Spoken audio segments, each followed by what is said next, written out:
Life is complex. Join us for the simple gifts of wisdom, love, and delight in the written word. The Federalist Papers. Federalist number 26. The idea of restraining the legislative authority in regard to the common defense considered. By Alexander Hamilton. To the people of the state of New York. It was a thing hardly to be expected that in a popular revolution the minds of men should stop at that happy mean which marks the salutary boundary between power and privilege, and combines the energy of government with the security of private rights. A failure in this delicate and important point is the great source of the inconveniences we experience.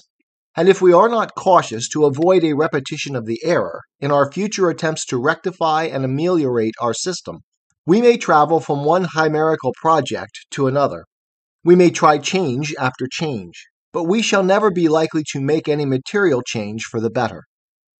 The idea of restraining the legislative authority in the means of providing for the national defense is one of those refinements which owe their origin to a zeal for liberty more ardent than enlightened.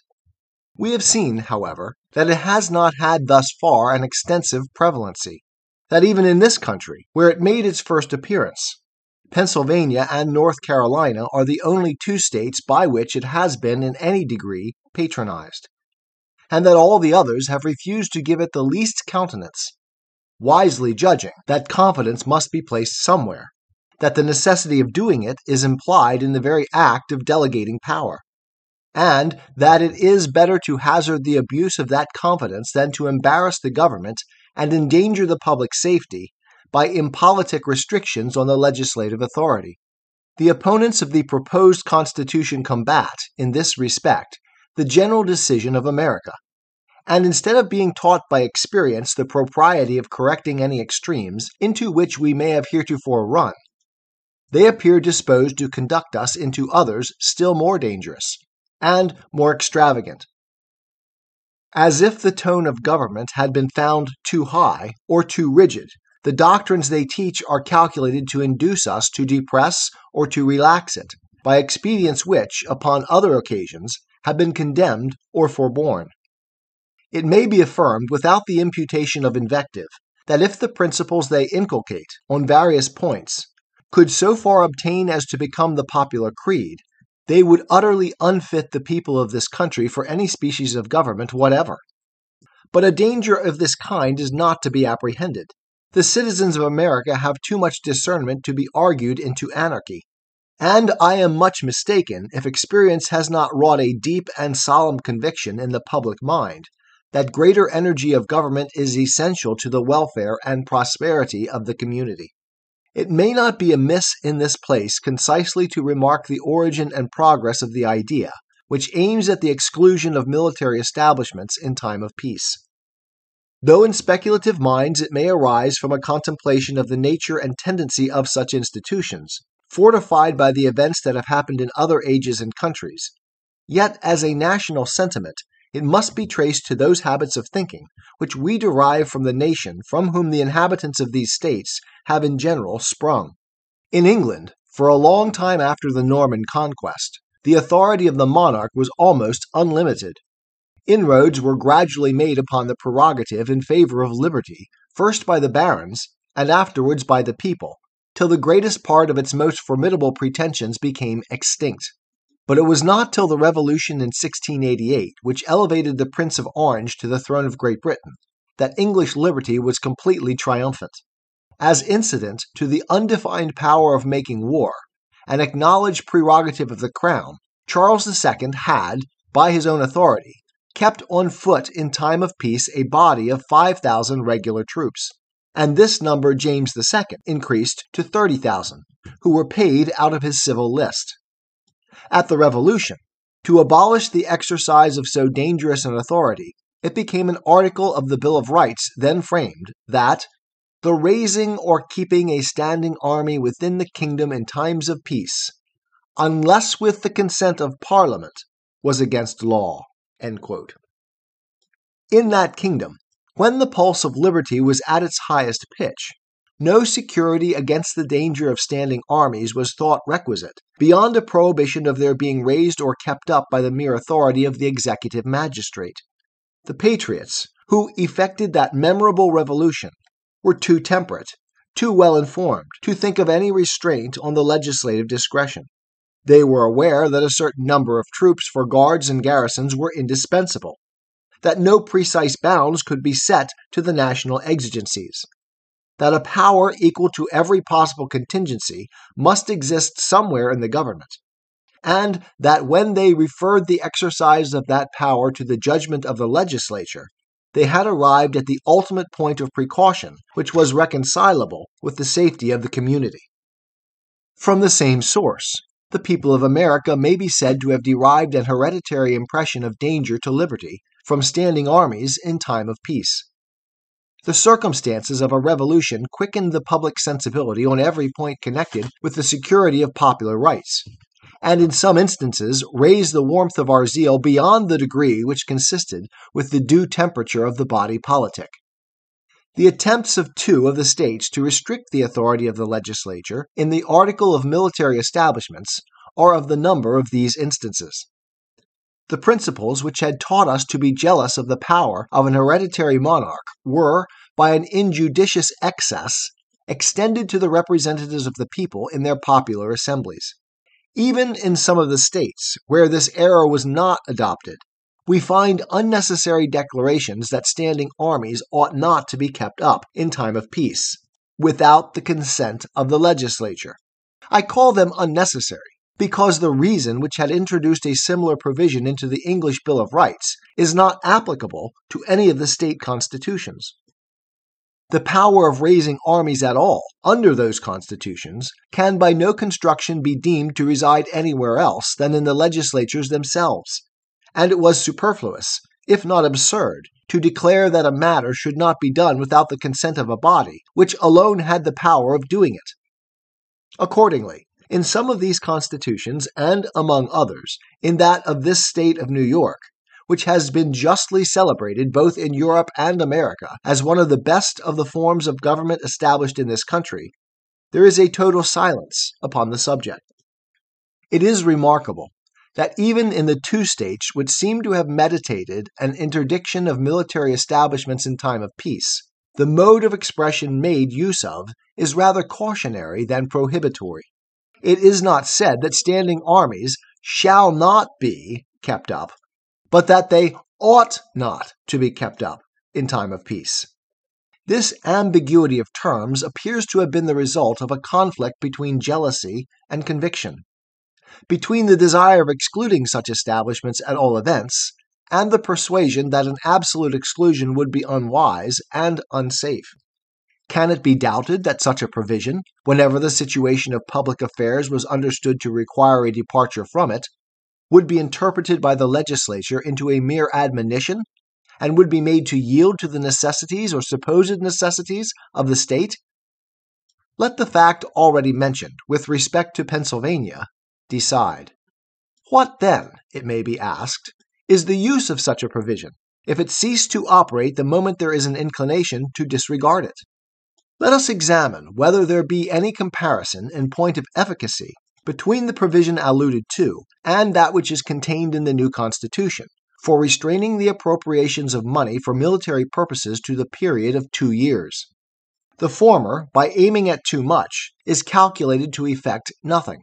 The latter, by steering clear of an imprudent extreme, and by being perfectly compatible with a proper provision for the exigencies of the nation, will have a salutary and powerful operation. The legislature of the United States will be obliged, by this provision, once at least in every 2 years, to deliberate upon the propriety of keeping a military force on foot, to come to a new resolution on the point, and to declare their sense on the matter by a formal vote in the face of their constituents. They are not at liberty to vest in the executive department permanent funds for the support of an army, if they were even incautious enough to be willing to repose in it so improper a confidence. As the spirit of party, in different degrees, must be expected to infect all political bodies, there will be, no doubt, persons in the national legislature willing enough to arraign the measures and criminate the views of the majority. The provision for the support of a military force will always be a favorable topic for declamation. As often as the question comes forward, the public attention will be roused and attracted to the subject by the party in opposition. And if the majority should be really disposed to exceed the proper limits, the community will be warned of the danger and will have an opportunity of taking measures to guard against it.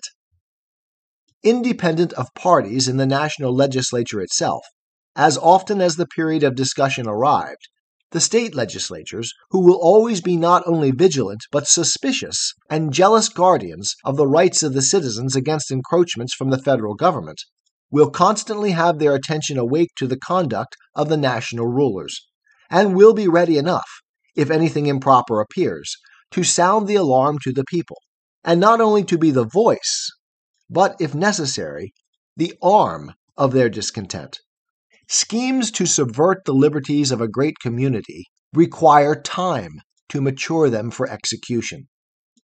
An army so large as seriously to menace those liberties could only be formed by progressive augmentations, which would suppose not merely a temporary combination between the legislature and executive, but a continued conspiracy for a series of time.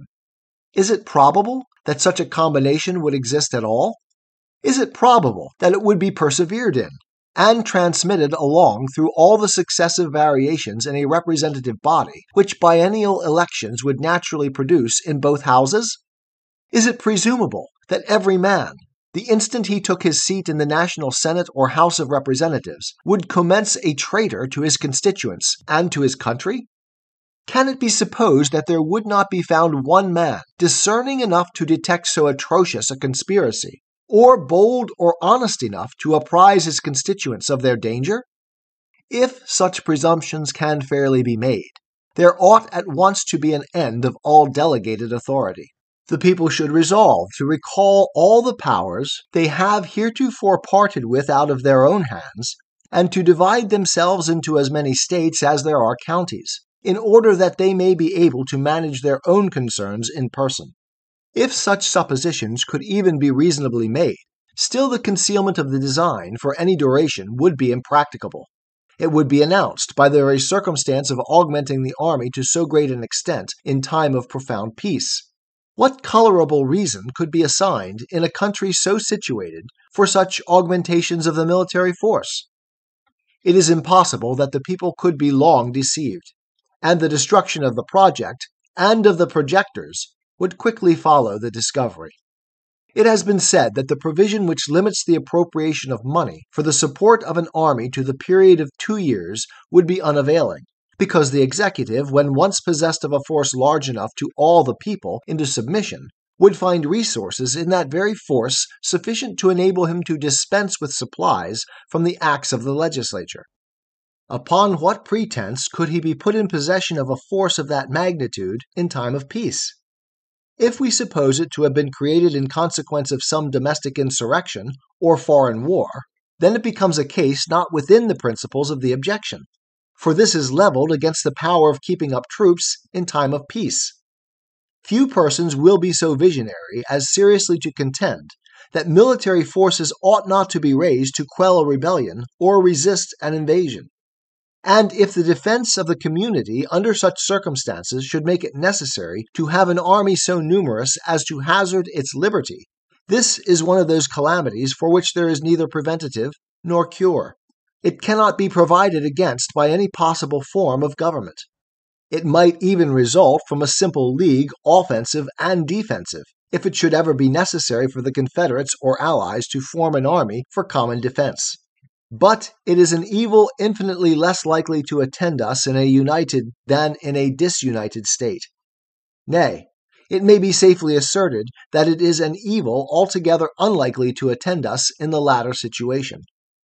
It is not easy to conceive a possibility that dangers so formidable can assail the whole Union as to demand a force considerable enough to place our liberties in the least jeopardy, especially if we take into our view the aid to be derived from the militia. which ought always to be counted upon as a valuable and powerful auxiliary. But in a state of disunion, as has been fully shown in another place, the contrary of this supposition would become not only probable, but almost unavoidable. Publius. 'Tis the gift to be simple, 'tis the gift to be free, 'tis the gift to come down where we ought to be, and when we find ourselves in the place just right, 'twill be in the valley of love and delight. When true simplicity is gained, to bow and to bend, we will not be ashamed. To turn will be our delight, till by turning, we come round right.